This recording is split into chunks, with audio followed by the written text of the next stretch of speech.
Yes. Good morning and welcome to the National Press Club. My name is Genser and I'm an international human rights lawyer based here in Washington. We're here this morning to launch our landmark report, The Kremlin's Political Prisoners, Advancing a Political Agenda by Crushing Dissent. At some 280 pages with more than 1,700 footnotes, The Kremlin's Political Prisoners was produced by my public interest law firm, Perseus with the strong support from Memorial Human Rights Center based in Moscow. It was co-sponsored by 4 prominent global NGOs, the Free Russia Foundation, Human Rights Foundation, Lantos Foundation for Human Rights and Justice, and the Raoul Wallenberg Center for Human Rights. This morning we have an all-star panel to discuss the report and its recommendations. And after a brief introduction to the report, I'll introduce each panelist to speak for about 5 to 7 minutes, and we'll then leave plenty of time for questions.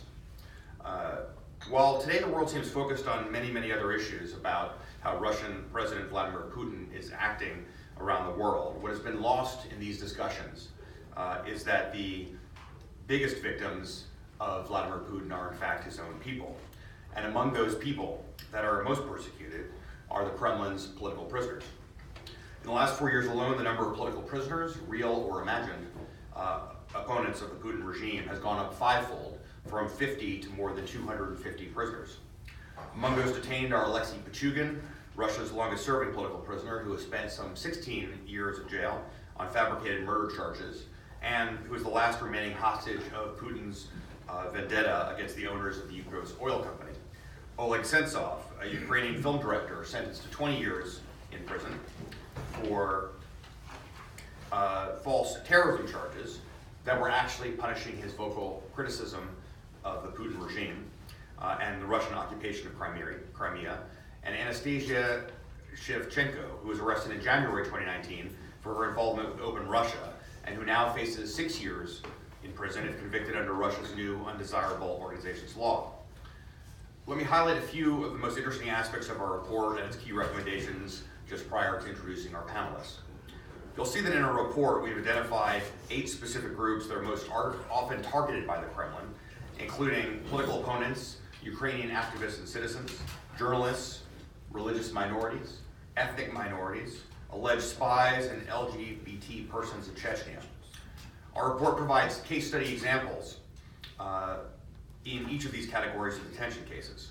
You'll also see the first and only comprehensive review of the key domestic laws that are used to persecute key political prisoners in Russia.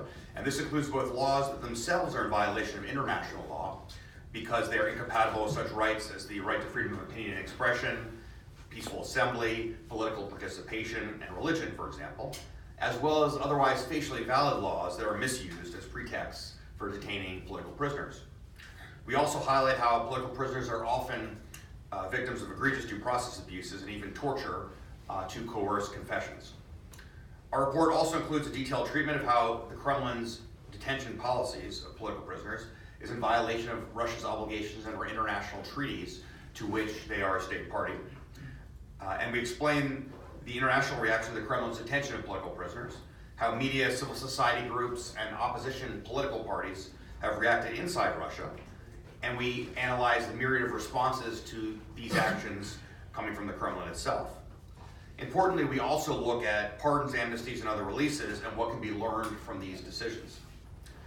But perhaps the most important section of our report, which was only possible because of the extraordinary and courageous work of Memorial in monitoring and reporting on all these cases, is our section on perpetrators. We've identified 8 potential perpetrators with command responsibility for the Kremlin's detention of political prisoners, and 8 judges, prosecutors, and investigators implicated in the most number of individual cases. The report urges the United States, other governments, and intergovernmental institutions to review these 16 cases closely and to determine if it is appropriate to impose targeted financial sanctions and travel bans on these individuals. We hope that the extensive documentation provided in this report will enable many global actors to act together and rapidly to make these assessments. There are many other recommendations in the report that we can discuss later on. But now I'd like to turn it over to our panelists. We'll first hear from Vladimir Kara-Murza, a Russian democracy activist, author, and filmmaker who chairs the Boris Nemtsov Foundation for Freedom, and he's also a Democracy Post contributor at the Washington Post. Described by Senator John McCain as, quote, one of the most passionate and effective advocates for the law, he was twice poisoned in 2015 and 2017 with an unknown substance which left him in a coma. Yet he remains undaunted in his efforts to restore freedom, democracy, and human rights to Russia. After Vladimir, we'll next hear from Sergei Davidis. He is the head of the political prisoners support group at the Memorial Human Rights Center based in Moscow. He's also the Galina Starovoytova Fellow on Human Rights with the Kennan Institute at the Woodrow Wilson International Center for Scholars. Memorial is world-renowned for the quality of its research and the courage of its personnel, who have been targeted for extrajudicial killing, arbitrary detention, intimidation, and harassment. And we could not have completed this report without Sergei and the generous assistance of Memorial. Finally, and definitely not least, we'll hear from Natalia Arno, president and founder of the Free Russia Foundation, a nonprofit organization that informs U.S. policymakers on events in Russia in real time and supports the formulation of an effective and sustainable Russia policy in the United States. She's also a spokeswoman for the Coalition to Free the Kremlin's Political Prisoners, a group of 16 major rights organizations advocating for the freedom of the Kremlin's political prisoners. Today, it's also issued its own statement in support of our report. Having worked for some 20 years to free political prisoners around the world, I can say from experience that the greatest fear that they have is that the world will forget them. Most importantly, our report is intended to provide hope to these more than 250 prisoners and their families, and to make sure that no one can say we didn't know what was happening. And, of course, we want to understand precisely how, and in more detail how, Putin has maintained his iron grip on power. But if that is all the report does, then we will have failed. The report must also be a clarion call to action and prompt a close review of the potential culpability of the 16 perpetrators that we've identified, because targeted sanctions is one of the few actions that the world can take that we know Vladimir Putin takes seriously. Let me just conclude with my favorite quotation from Mahatma Gandhi, whose comments on taking authoritarian regimes could well apply to the task ahead. He said, first they ignore you, then they laugh at you, then they fight you, and then you win. So let's begin with Vladimir, and then we'll hear from Sergei and Natalia. Vladimir.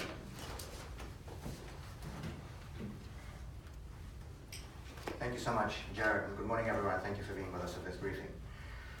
In 1975, when Andrei Sakharov wrote his Nobel Prize lecture, which he was not allowed to go to Oslo to deliver, he listed in it by name 126 prisoners of conscience in the Soviet Union. It was not an exhaustive list. These are only the people that Sakharov knew, either personally or by name, but it did provide an estimate, an idea.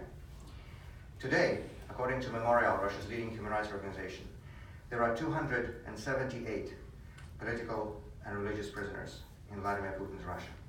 That is also not an exhaustive list, because Memorial uses very strict criteria established in Resolution 1900 of the Parliamentary Assembly of the Council of Europe to define who is a political prisoner. But it also provides an estimate, an idea. And if we compare those two estimates, then there are more political and religious prisoners in Vladimir Putin's Russia today than there were in Brezhnev's Soviet Union in 1975. Russian political prisoners today are a very diverse group. Opposition members, human rights activists, journalists, Ukrainian military officers, participants in peaceful opposition rallies, religious believers of different faiths. They include, as Jared mentioned, Oleg Sentsov, a Crimean film director who protested against the annexation of his region. They include Alexei Pichugin, the last remaining hostage of the Yukos affair, who is now, after almost 16 years behind bars, is Russia's longest serving political prisoner, and would really have to go back to Stalin's time to find such lengthy prison sentences for people incarcerated for political reasons. They include regional leaders of Memorial itself, Oyub Titiev in Chechnya and Yuri Dmitriev in Karelia. They include Anastasia Shevchenko, a mother of three and activist of the Open Russia movement in the southern city of Rostov-on-Don, who became the first person in Russia to be criminally indicted for belonging to a, quote, undesirable foreign organization, which is how the Russian Prosecutor General's office designated Open Russia. And I said mother of three, but she's now mother of two, because while she was already under house arrest, her oldest daughter, Alina, died from complications of an illness in a care facility, and she wasn't even allowed to go to her bedside until the very final hours. If convicted, Anastasia now faces up to 6 years in prison for literally nothing except belonging to an opposition group. They didn't even make up any pretenses in her case. Today, just as in Soviet times, anti-government activity in Russia is penalized as a criminal offense. We very often hear of parallels and similarities between the Soviet regime and the Putin regime, and there are many of them. Political prisoners, no free or fair elections, state-run propaganda in the media, and I don't need to tell you about the similarities in aggressive foreign policy. But what is different today from those days is the attitude of Western, and specifically US leaders, to the plight of political prisoners in Russia. In the 1970s and 1980s, the issue of Soviet political prisoners was on the top of the agenda at every US-Soviet summit.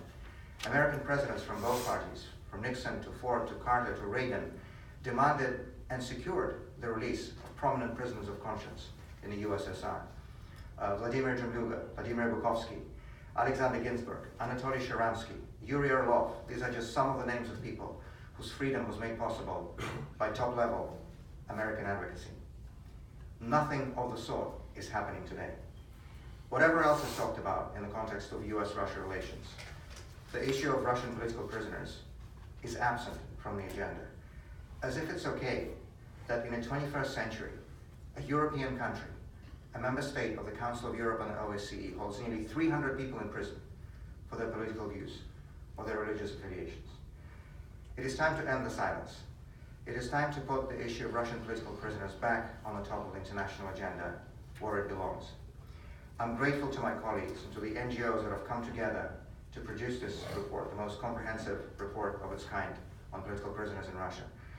I'm grateful to those leaders of the international human rights community who work tirelessly to secure justice for those who are deprived of it at home. I'm proud to announce this morning that Irwin Cotler, the former Justice Minister and Attorney General of Canada, who as International Counsel had represented Nelson Mandela, Andrei Sakharov, Anatoly Sharansky, Jacobo Timmerman, and other political prisoners all over the world, will be taking up the case of Anastasia Shevchenko and representing her before the UN Working Group on Arbitrary Detention and other international bodies. Later this week, we will have meetings in this town, in the administration and on Capitol Hill, to discuss this report and the main recommendations contained in it. And among the main issues we'll be discussing will be the recommendation that Jared mentioned in his introductory remarks, and that is a recommendation to use the Magnitsky Act to sanction those senior Kremlin officials with direct command responsibility for politically motivated prisoners in Russia. The very purpose of that law was to provide at least some accountability for high-ranking human rights abusers who are protected by their own governments. And it is high time that people like Russian Prosecutor General Yuri Chaika are designated as the gross human rights abusers that they are. I thank you very much once again. I'll be happy to take any questions afterwards.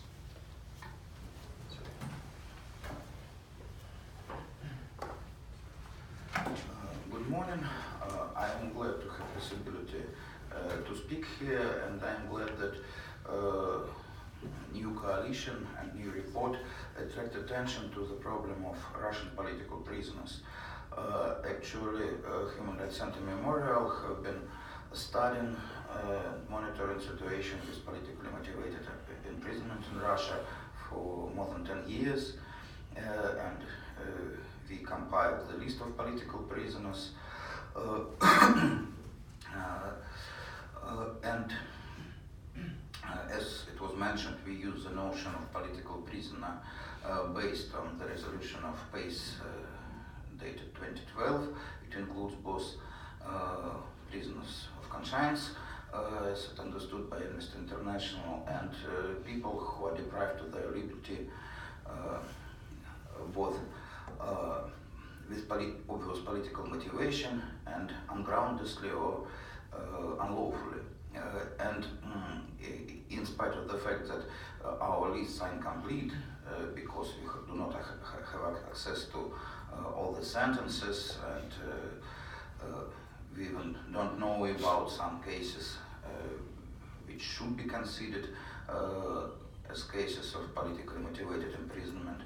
There are 288 people in our list, and it's obviously only minimal conservative estimate of total number of political prisoners in Russia.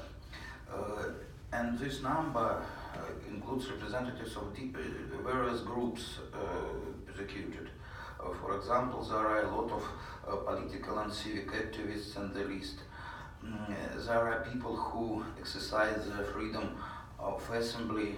There are people who exercise their freedom of expression or association. There are a lot of Ukrainian citizens and Crimean Tatars in the list. There are journalists, there are human rights defenders, there are representatives of different peaceful Muslim groups and a lot of Jehovah's Witnesses. And motivation of the persecution differs, but anyway, we are sure that in all these cases it is both politically motivated and unlawful or ungroundedless. And we see that there are about 50 articles of criminal code, Russian criminal code, used for persecution of people whose names are contained in our list. There are some obviously political articles, and the articles, those can be considered as contradicted to external obligations of Russian Federation. And there are a lot of just criminal accusations, absolutely falsified criminal accusations like possessing drugs or possessing ammunition. And we see that the trends in this sphere are rather bad. We see that the total quantity of political prisoners is growing every year, and we see that average sentence term is also growing every year. We see that usage of tortures against political prisoners is getting more blatant than it used to be earlier. And at last we see that the state pays attention to suppressing any independent activity, any independent self-organization of society, especially when it's connected with or can be considered to be connected with some foreign states. It's also an important trend of the last years. But nevertheless, we see that public pressure, both from inside Russia and from abroad, can be useful. We have some stories of success and even release of political prisoners. Rather well known, we have rather well known case of Eldar Dadin, whose sentence was cancelled by the Supreme Court. We have some cases of exchange of Ukrainian political prisoners, Afanasyev, Soloshenko, Savchenko, Crimean Tatars.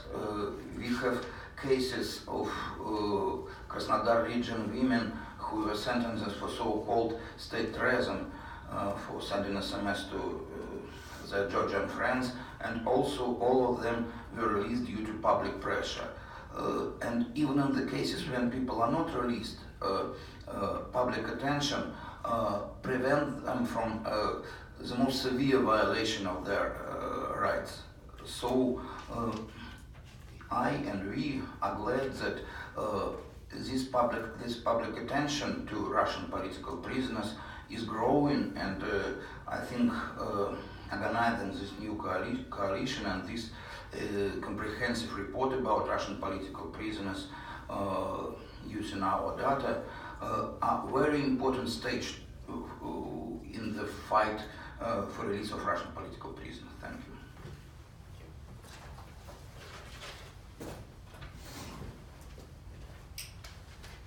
Hello. What a challenge to speak after such eloquent speakers as Jared and Vladimir, and after the best expert on the subject of political prisoners as Sergei. But let me thank you first for your interest to this subject. And let me thank Perseus Strategies for producing this astonishing, detailed and tragic report. Brian, Mary and Juan, it's been a pleasure working with you, and I know what a hard and excruciating work it was. And also let me thank Memorial one of the oldest and most respected human rights organizations, for supporting us with this report, and of course for your brave work in Russia and for the list of political prisoners and all other important projects. And finally, let me thank our coalition, consisting of 16 members, for joining our advocacy campaign to release Kremlin's political prisoners. And our Free Russia Foundation is honored to be a member of this coalition, and we are proud to be among 4 leading human rights and democracy promotion organizations that commissioned Perseus strategies to produce this report. I am proud of the report we are presenting today. This is the most comprehensive report on Kremlin's political prisoners yet produced, detailing how the current Russian regime crushes any dissent, naming political prisoners and classifying them into categories, analyzing the type of legislation applied to jail the regime's opponents. As proud as I am that we are able to share you with the hard work that has taken many months to complete, it's with a larger sadness that we have a reason to share this report.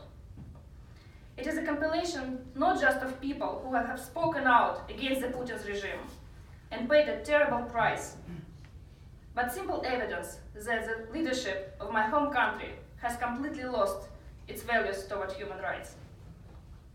It's quite astonishing how fast the situation in Russia deteriorated. All the speakers mentioned the numbers. Our report says, in the past 4 years alone, the number of documented political prisoners has increased 400%. And I very vividly remember Vladimir's speech at the Oslo Freedom Forum in 2016, between his 2 poisoning attacks, when he told the audience then that Russia was holding 80 political prisoners. Well, less than 3 years later, the number tripled. And we had to continue to amend the report on the number of political prisoners. If you see page 22, it's no longer 238, it's already 278. Well, numbers are important and they are terrifying. But behind each number is a human life, a human story, a human tragedy.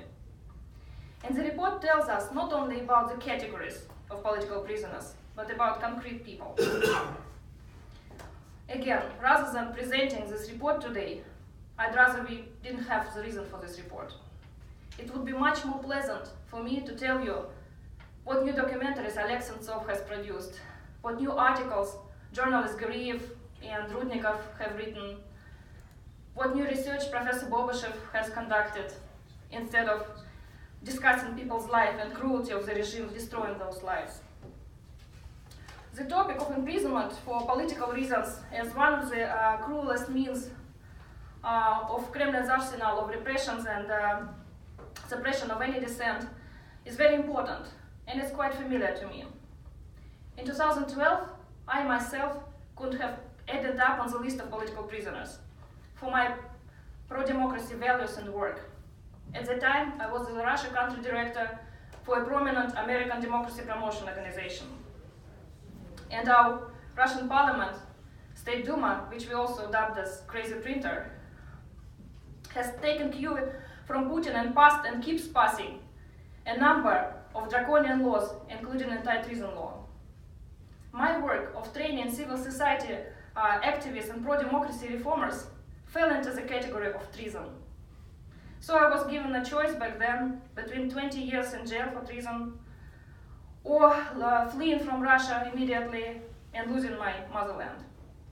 It was an easy choice, yet a very hard decision.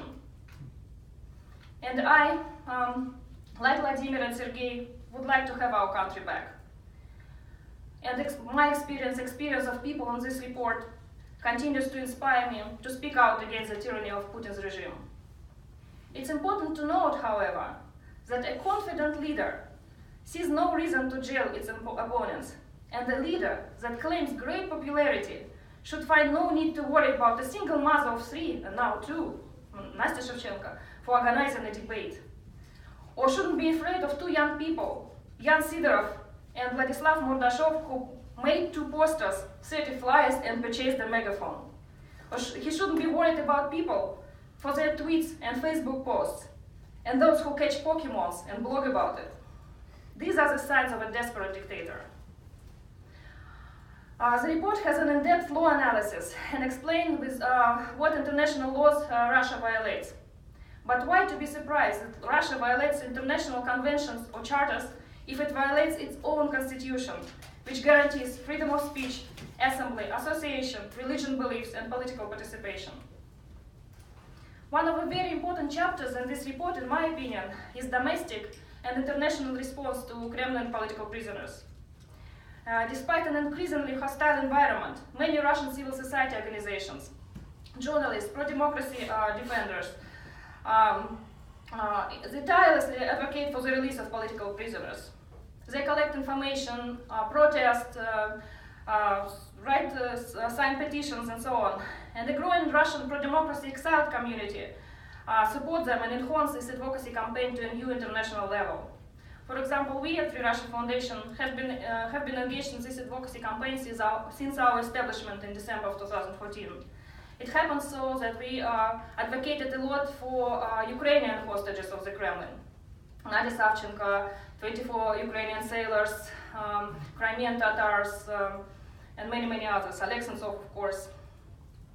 We and many other organizations provide legal and humanitarian assistance to political prisoners, raise awareness in the West, write op-eds, make speeches.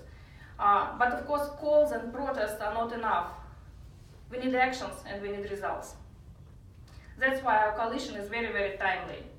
And we should remember about political prisoners every day and until they are released, not when they are on a hunger strike, like Alexensov was for 145 days, or when their kid died.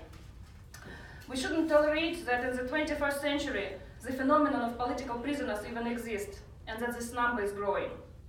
When people who want free and fair elections are in jail, and those who falsify are not. When people who dare to criticize the corrupt and criminal Putin's regime are in jail, but those corrupt officials engaged into criminal affairs inside Russia and beyond it are not. When people who speak out, who want Russia to be free and democratic are in jail, but those who impose censorship and conduct propaganda are not. When fair trials are exceptions, but tortures are typical and widely spread.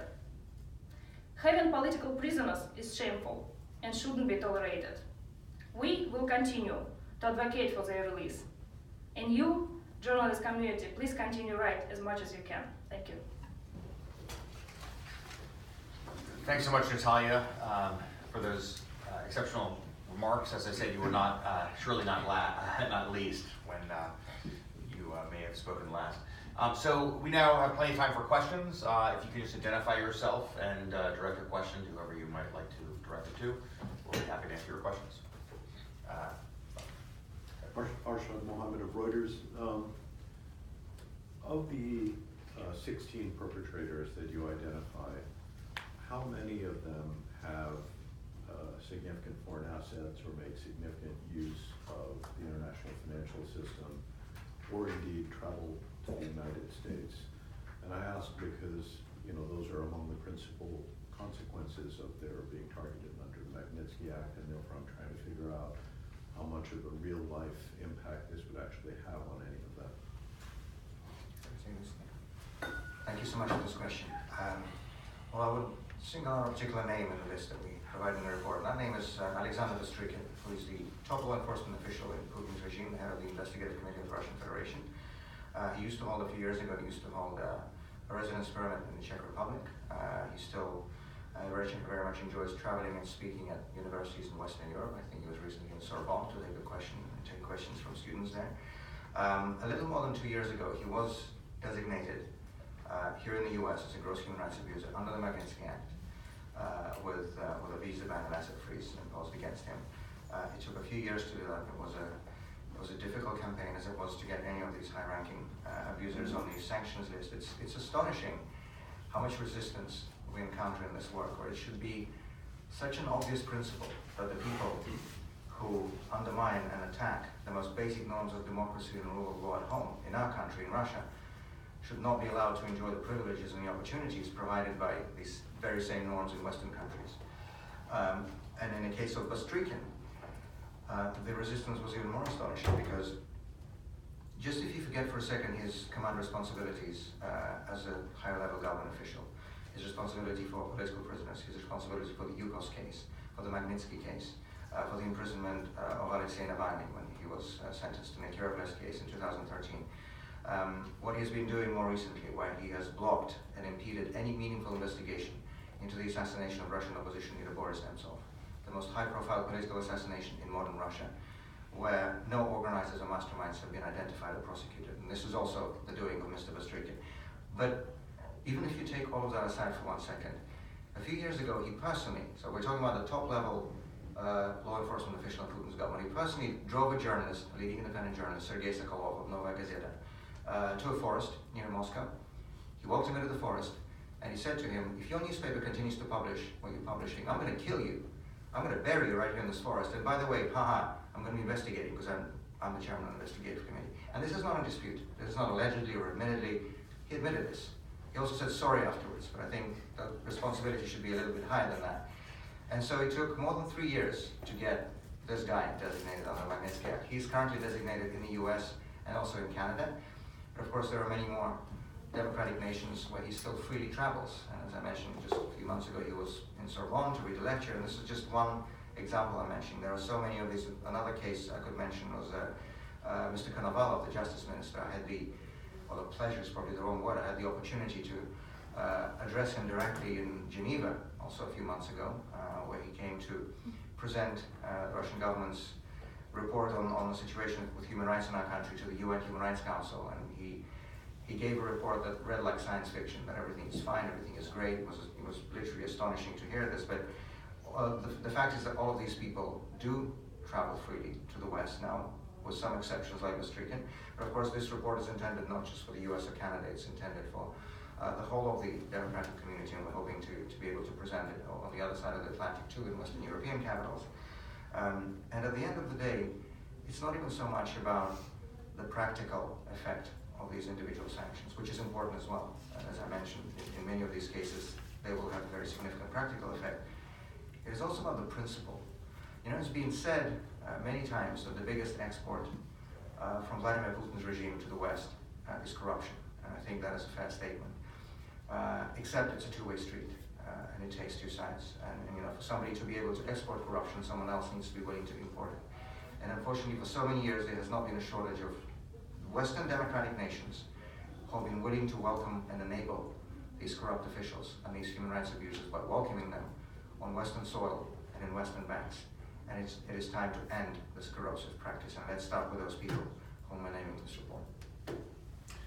Let me just make one quick addition on that, just very quickly, which I would just say the following. We have people both with command responsibility who are much more widely known, and those with line responsibility, judges, prosecutors, and investigators. And I think it's important to go after both sets of groups, both implicated in gross human rights abuses, but the people that we've identified that are less well-known names, judges, prosecutors, and investigators, putting them on Magnitsky and global Magnitsky lists is exceptionally important because it sends a signal to the enablers of Vladimir Putin's Russia and its repression of political prisoners that they will be held accountable at the working level if they're involved in multiple cases. And I think that sends a really critical signal to the mid-levels of the bureaucracy in Russia, not just to those at the top, that there can be consequences for just following orders. And I say just following orders, but of course it's following orders that is what makes them responsible when they know those orders to be in violations of their obligations to abide by the Russian Constitution, Russian law, and international law. Michelle. Yeah, Michelle Kellerman, NPR. Just to follow up, I mean, in general, why do you think that it's going to make a difference with Putin? I mean, it seems like the Magnitsky Act has been around for a couple of years, yet the numbers of political prisoners keeps rising, as you say.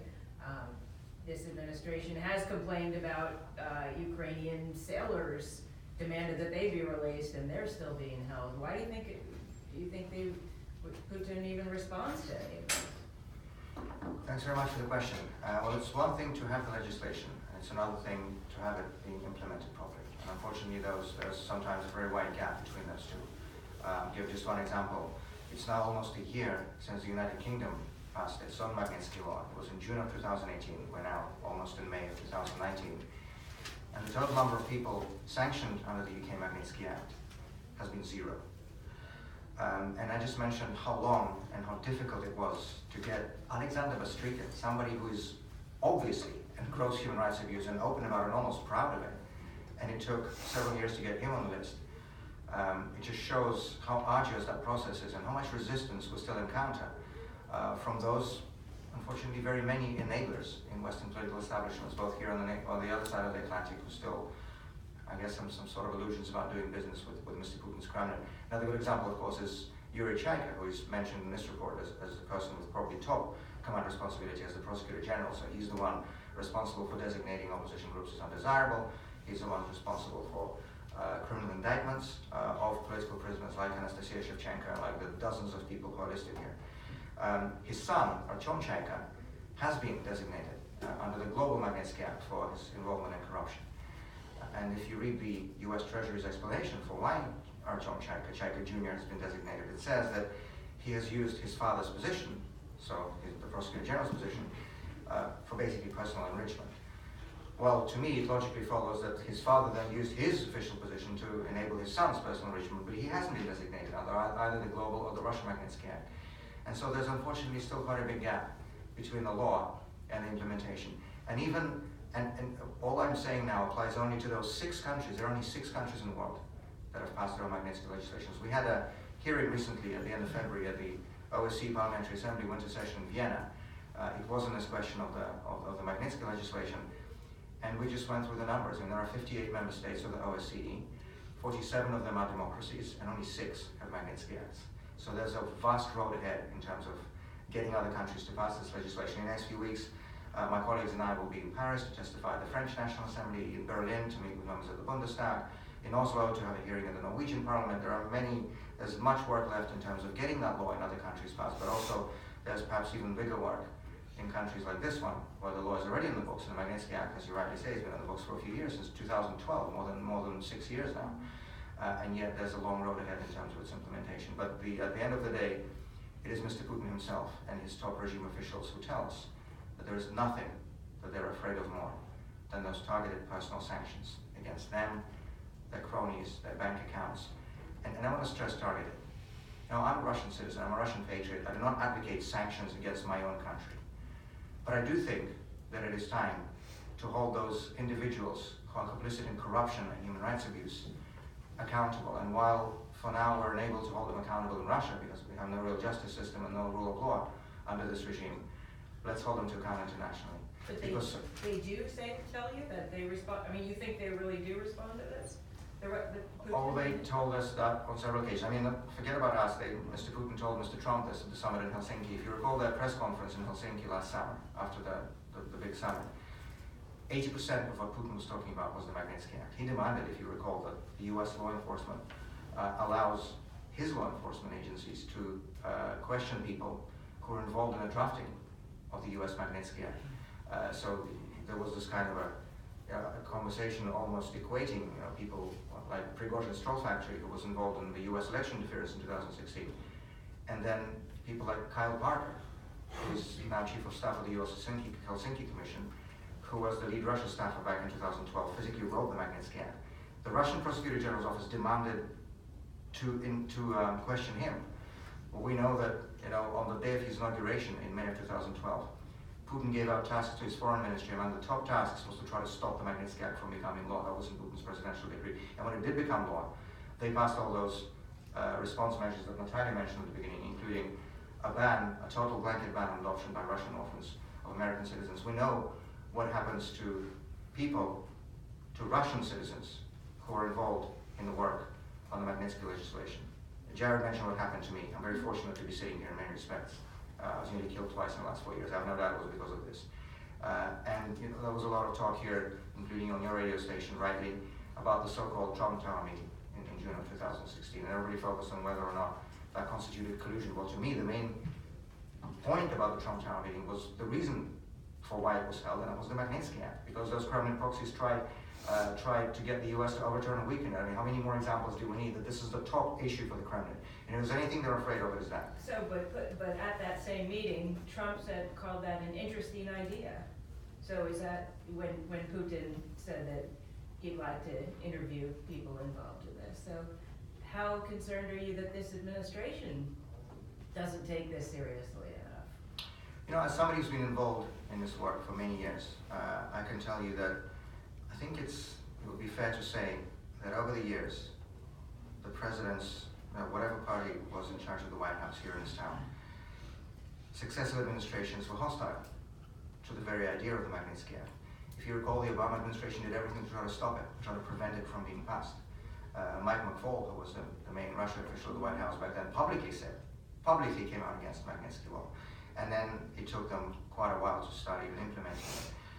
And so, unfortunately, it's nothing new when we hear those negative signals about the Magnitsky Act from the current administration. But we're also grateful and thankful to those principled leaders on both sides of the aisle in Congress who first led the effort to have the Magnitsky law in the books, and it was passed, as you remember, by 92 votes in the Senate. I don't think there are many pieces of legislation that get so many votes in this era. And have then also pushed successive administrations to sanction these human rights abuses. When I mentioned Bastrykin, he was designated, not least because of a relentless campaign that was led by the late Boris Nemtsov, the leader of the Russian opposition, to get him sanctioned. And it took successive letters from members of Congress of both parties to get him on that list. And the Obama administration did sanction Bastrykin, and it was actually the current administration that sanctioned Ramzan Kadyrov, one of the most egregious human rights abuses in the Putin regime. He was sanctioned in 2017. So, with effort, with a lot of work, with a lot of resistance, but things are happening, and we're hoping that the people who are listed in this report, if we have this meeting in a year or two, will be able to say that quite a few of them have been designated. Let me just make, go ahead. I'll just add that I also strongly believe that the main reason for assassination of Boris Nemtsov and for poisoning of Vladimir Kara-Murza twice was their advocacy for Magnitsky legislation. I personally had the biggest surveillance in Europe when I would be meeting with members of European Parliament and when we would be discussing expansion of Magnitsky Act to Europe. And Magnitsky Act is a great tool, and I agree with Vladimir that it should be used more methodically and relentlessly.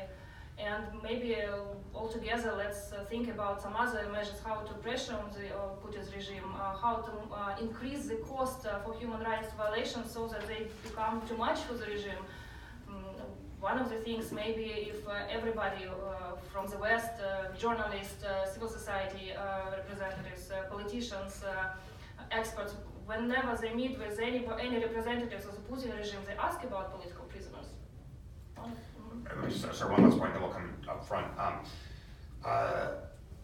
I would emphasize first what Vladimir said, that we are really early days for Magnitsky and global Magnitsky acts. We are really at the very beginning of this process, not just the gap on implementation in the US, but just even having them anywhere in the world. The EU, for example, is working on a global Magnitsky Act for the European Union. The Dutch have put that forward as a proposal. It's moving forward, but not as fast as it should. But that will create a whole new avenue of potential action. And one of the things that's only really begun to happen now in the few jurisdictions where there are global Magnitsky Acts is coordination across sanctions offices to issue sanctions on the same day. That happened with respect to Crimea, for example, where you saw Canada, Europe, and the US acting in concert. But the other key point that I've heard over and over again when I meet with sanctions officials all over the world is we need good information, right? It is one thing to say we know that the Kremlin is holding political prisoners, it is something else to be able to have the information and to be able to verify the information. And so one of the most important things that we've done in this report is put together a compilation of all the information with 1,700 footnotes so that any sanctions office can run down this information and verify it themselves. The U.S. is the only jurisdiction currently that requires and undergoes a process of, to the extent that they can, independent validation through intelligence sources and methods, information being presented and being reviewed to determine whether or not to sanction people under these various sanctions regimes that the United States has. All of the other countries in the world that have global Magnitsky now acknowledge that their sources of information are highly credible, publicly sourced information from human rights groups, from independent media, and otherwise. And so this report is actually really critical. It's the first time that it's ever been put together in a single place. Memorial does extraordinary work, and as we've been discussing with Sergei as well, most of it is in Russian. They have some English language reports, but one of the important things that we were able to do working with Sergei is to get it all into English, to make it more easily accessible to the international community. So I think we are just at the beginning of a process here, and I think that we will see progress on more global Magnitsky bills being adopted. And this report, we hope and expect, will provide the information and evidence that will enable global sanctions offices around the world to then consider taking collective action, even at the same time, on a group of the perpetrators, most implicated in political persecutions in Russia. Thanks. Eli Lick from Bloomberg. This is a question for Natalia. Can you expand a little bit more on your comments earlier about the Putin's insecurity and why the spike in political prisoners is evidence of that? What do you think Vladimir Putin is afraid of? Well, as I said, he's afraid of all the normal things, of free and fair elections, of when people speak openly about the situation in Russia and about corrosive practices of regime and how the regime undermines Western democracies, for example. About even simple things like, again, Nastya Shevchenko is under house arrest and is facing 6 years in prison just for organizing a public debate, a rally of protest and a lecture. And there are so many, there are about 50 cases of people who are in jail just for simple tweets, retweets, even likes on Facebook. And if you are so popular, if you are so, again, if you control the situation, if you don't, why do you need to have to jail your opponents? Why you don't allow your opponents to participate in presidential elections like Alexei Navalny wasn't, and things like that. It's very weird.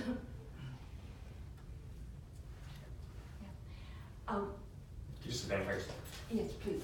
Viola Gaynor. I'm with Just Security, National Security and International Security Law and Policy Body, NYU Law.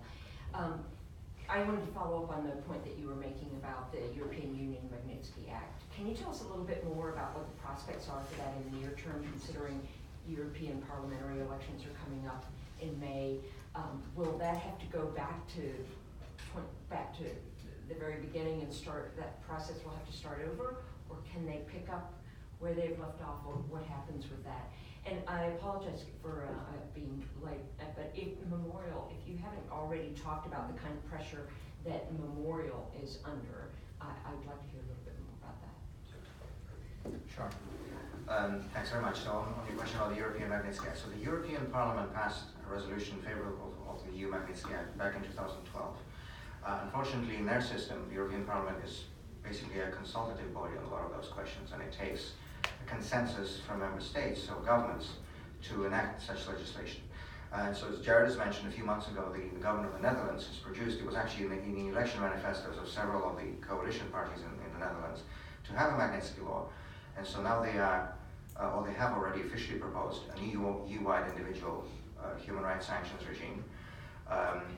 It's going to be a slow process, we see that already, and that is why we continue to work on the national level. Several European Union as well as Schengen countries. So I mentioned that in the next few weeks we will have, and we'll be testifying, my colleagues and I, at hearings at the Parliament of France.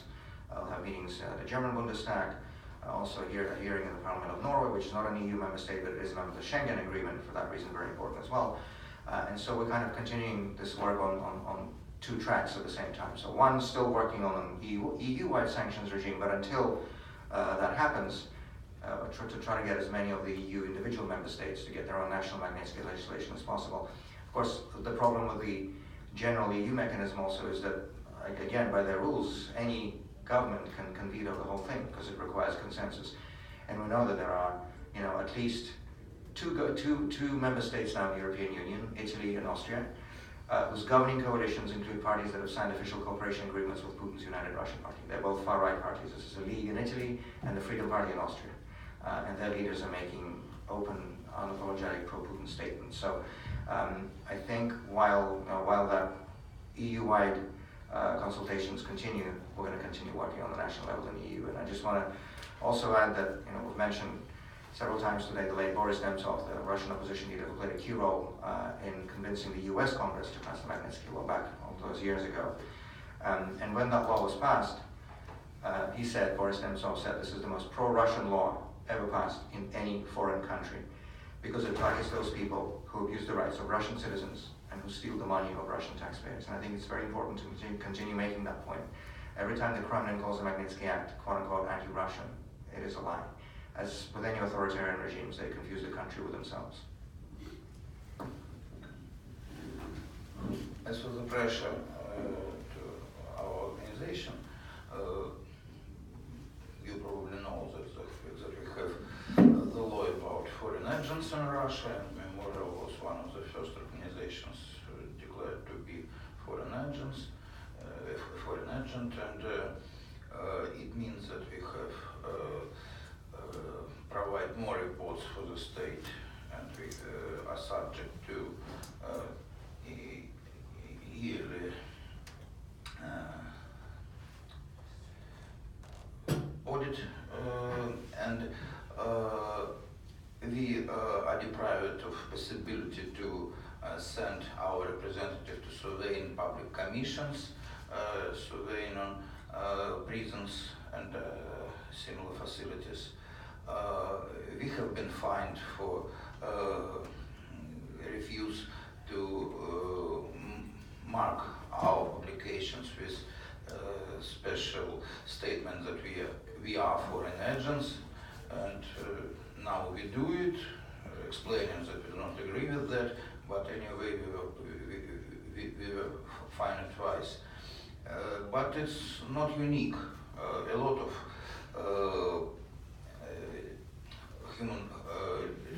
human defense organizations are subject to the same pressure. I would say all the NGOs not depending on the state and getting foreign finances and really defending human rights are subject to the same level of pressure. But besides all that, unfortunately, we faced the special threat in Chechnya, where our colleague Hayub Titiev was sentenced to 2 years, and more wider on the Northern Caucasus, we face many problems in our activity. Our offices in Ingushetia and Dagestan were attacked. It's a local problem, but serious problem for sure. And state attack us informationally by state TV. They regularly produce some liberal films and show them on federal TV, blaming us as supporters of terrorists and extremists and people who serve the West and so on and so on. But it concerns not only us, actually. Independent civil society is under pressure, but it's a constant level of the state pressure, which lasts for years. And at the moment, the state is more afraid of unregistered, unofficial self-organization structures. Because anyway, we are transparent, they do see what we do, all our activity is public, and they are afraid of self-organization. Situation when their support is decreasing, they consider it's much more dangerous. So the level of pressure on us is stable, I would say, at the moment, besides of this Northern Caucasus problems. Let me also add to this that in Russia today, the people who are most at risk are political and civic activists, journalists, and human rights defenders. And so in our report we talk about those who are in prison, but much more people are fleeing from Putin's Russia, and it's one of the also huge sad and tragic consequences. According to the recent numbers of the Atlantic Council research, up to 2 million of Russians fled from Russia under Putin's rule. And it's a lot, and they are here in the West, and it's actually one of the subject, the campaign to release political prisoners that unites all of us. For many generations, there wasn't such a notion as Russian diaspora, but now it's building, it's forming, and one of the joint campaigns that we are having is this campaign to release political prisoners. We'll take one last question and then we'll conclude. Thank you. My name is Davidis. I represent Georgian television station established in Washington, D.C. I would like to follow up on Magnitsky law. I understand internationalization of Magnitsky Act is at a starting level, and it's too early to tell, but I still wonder if you have seen any impact against Russian corrupt officials or inner circle of Vladimir Putin, since some European countries, Baltic states, United Kingdom, and I believe Canada already passed this legislation. Thank you. Thank you, David, for the question. So as I mentioned, the United Kingdom has passed a law, but they have sanctioned 0 people under it, so it's not working.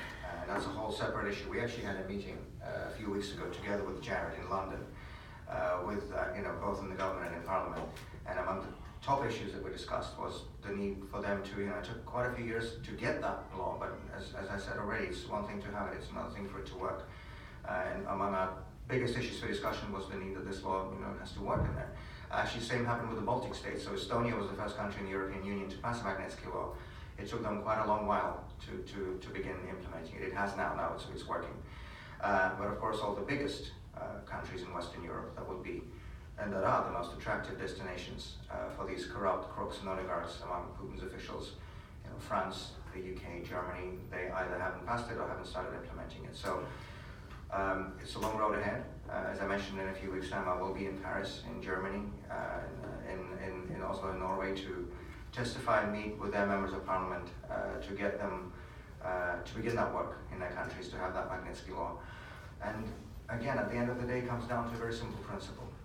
That, in my view, it's not okay for countries that pride themselves on their adherence to the rule of law and democratic governance at home to be enabling corruption and human rights abuses in other countries by welcoming their perpetrators on their soil and in their banking systems. And we're going to do everything that we can to make sure that this hypocrisy and this double standard finally ends.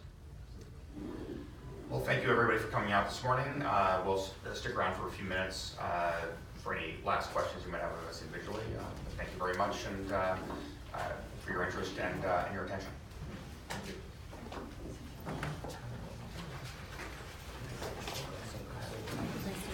I'm sure our paths will cross. I'm sure. Great to meet you. I'll take this up. Oh, that's kind of you. Thank you.